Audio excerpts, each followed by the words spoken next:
All right, greetings. So, thanks to Hands Down Hockey, and I will link in the description below this video, or yeah, I can link to the video. I can make like the first comment on the video, my comment, and a link to his video. Talking about his communication with the National Hockey League and what's allowed and what isn't allowed. And it does make me feel better. So I've been very vigilant from the beginning on not using any video or audio. I've slipped twice and both times got dinged. So that's how easily it's done. A lot of the time it's automated, and I'm thinking yesterday was probably one of those automated things too. So it is something that, and I always get this whole, I'm thinking about starting an NHL channel. Be very, very careful. Very careful. So yes, I have the referee's jersey on. The Boston hat is a complete and total coincidence, because nobody's ever accused that the Boston Bruins have any preferential treatment from the National Hockey League. So I want to talk about so just minor tweaks I've been going over in my mind, and stuff that I know there's been discussion about. I want to do custom thumbnails. I don't want to do the whole YouTube, you know, those clickbait thumbnails. No, but the titles, the different titles for the game reviews, I like that idea. I also, over the last 24 hours, I've been going through a lot of my back catalog and just getting rid of a whole bunch of stuff. There are so many videos on this channel that do not get views, and it's clutter. So that it's clutter. So if you're browsing through my channel, you might get, hey, watch this, and it might be a video of a review of games that were 3 years ago. So those are almost completely gone. So that's what I've been doing, and that's why when people were like, hey, I'm not seeing all these videos on your channel, I thought maybe it might be related to the fact that I was going through and just taking out the back catalog. Now the custom thumbnails, I've got some people on Discord that I've been talking to here and there, and there are these really cool images that a few users on Discord designed. So when Seattle came out with their logo, and people were like, hey, look, if you put little googly eyes on it, it looks like a snake. And I thought, you could put googly eyes on a lot of logos and make them look goofy. So that became the googly eye challenge. And right now in my email, I have a whole bunch of googly-eyed logos. Every single team in the league with googly eyes. And I intend to use those for videos when something goes wrong. Or for videos as reviews for games that are just absolutely crazy, like last year's San Jose Vegas Game 7, right? So, and that's about that's not really clickbaity. It's just, I thought it was funny. Some of them, I laughed out loud when I saw them. So yes, Seattle looks like a snake if you put eyes on it. But if you put googly eyes on almost any logo in the NHL, they can look pretty goofy. So I intend to start doing that and start doing more custom thumbnails.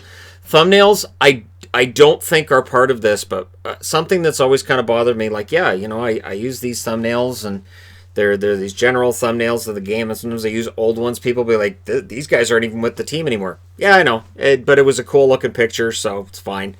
But I do want to change it, and of course, as a YouTuber, thumbnails are huge. I think that the trick is you have to do a custom, and you have to make sure it doesn't look cluttered.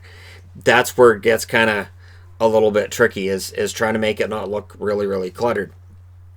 And the other thing I've noticed, and I've gone over this with my contact at YouTube, is the videos where you see me seem to do better. And I'm not sure why the internet would click on a picture of me, but again, both Yvonne and the guy from YouTube said they see that in their feed and they know that's one of your videos, so they're going to click on it. The click-through rate is much higher, meaning people see that thumbnail and they actually click on it to watch it, for some reason, if it's me rather than if it's from the game. So that's fine, and this isn't copyrighted. Interestingly, last night Yvonne was putting up a bunch of new t-shirts on Teespring. Teespring pulled them all down and said it thought that they were copyrighted from third party. It's the THG logo. So I'm getting all the emails because my email's attached to it, and I'm like, wait, what's going on? And I'm like, Yvonne, all your shirts getting pulled. She's like, yeah, I know. I said, apparently we're copyrighted from ourselves too. All I could think was, somewhere Gary Bettman's going, I will destroy him yet. Yes, I have copyrighted his own image. He just doesn't realize it yet. I'm going to have to change my name to Max Power. We're going to reach that point. Act surprised when it happens. So They're really nice shirts too. I think it's just the colors tripped it. I don't know. We emailed Teespring. We haven't heard back from Teespring either. They're really cool shirts.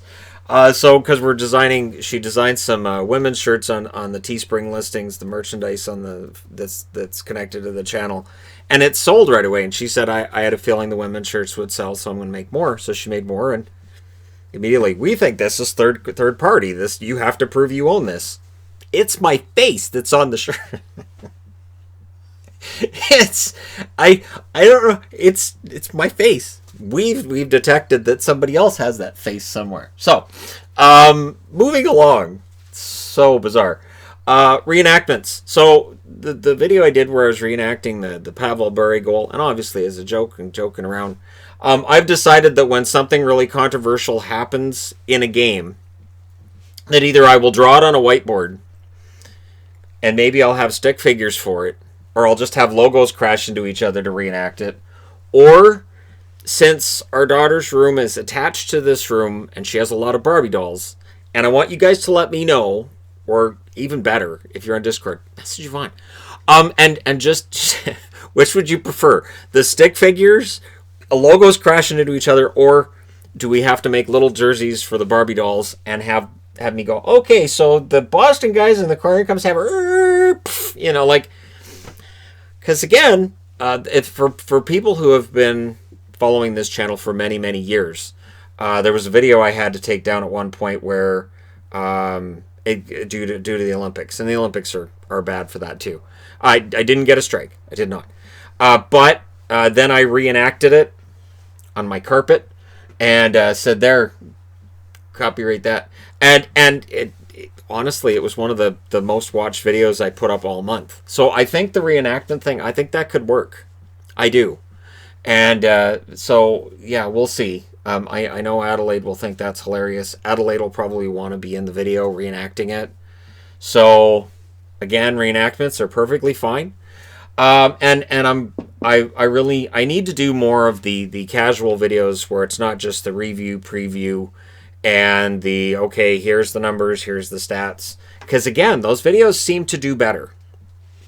They just seem to perform really, really well.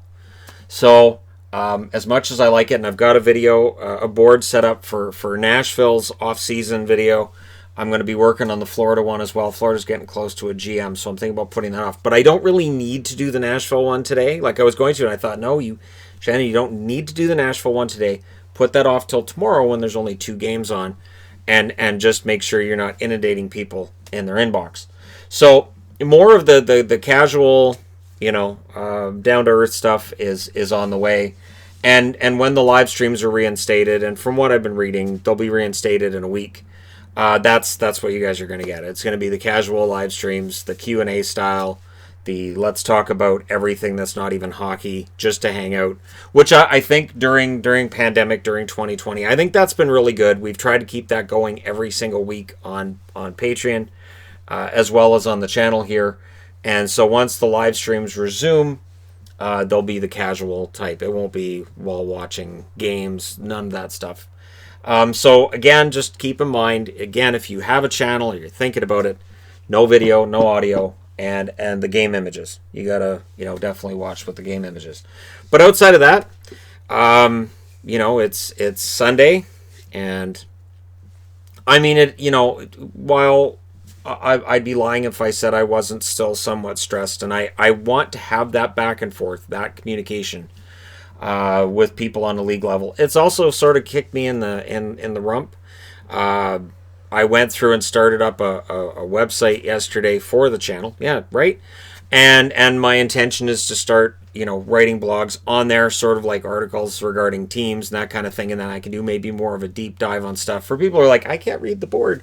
Maybe I could take my notes during games and then just type them out, throw them up on the blog as well. And then I can use that to link to my podcast. More regular podcasting would be, of course, a good thing. And then it would link to merch and all that other wonderful stuff. So it is kind of forcing me to look at things kind of differently and start, branch out a little bit. And yeah, so without taking up so much time that I'm then legit, burned out. I want to avoid that whole burnout thing, which is for real.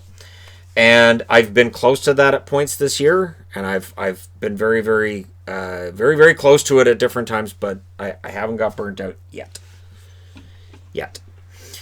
So here's to hoping. It's one of those things where it's like, you're watching the news, you go, oh man, that sucks. Then you're trying to watch sports, and like, oh, okay, all right.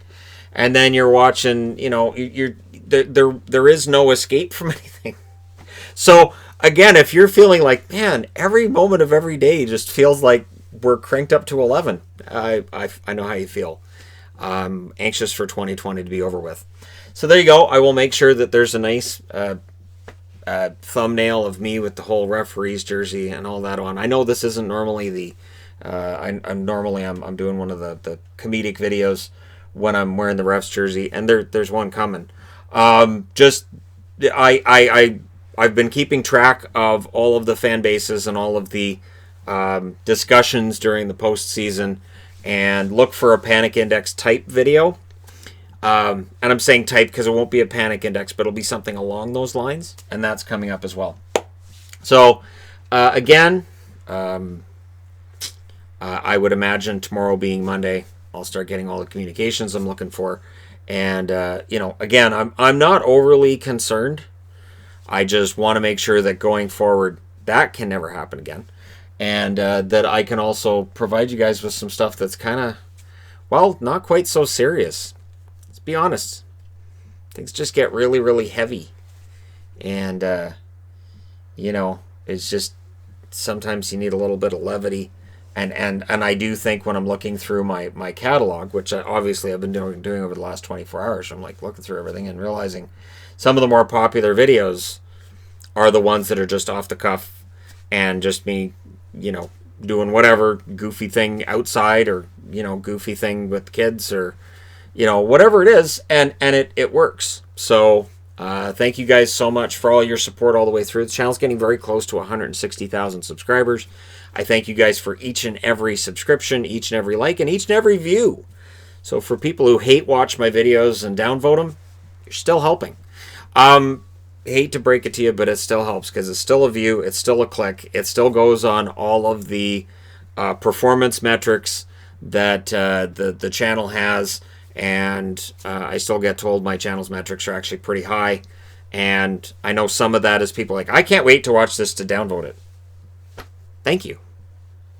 Thanks. I mean, the likes are really nice. I do. I like when people like and subscribe.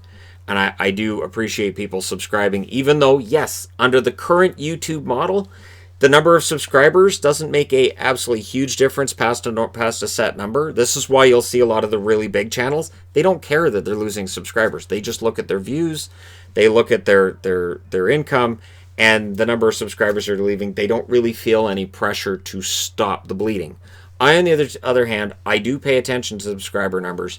I do pay attention if they start to have a drop, and I do investigate what's going on, and I do try to turn things around. So, and that's never changed. It's not going to. Thank you guys so much for all your support, and I will talk to you again soon.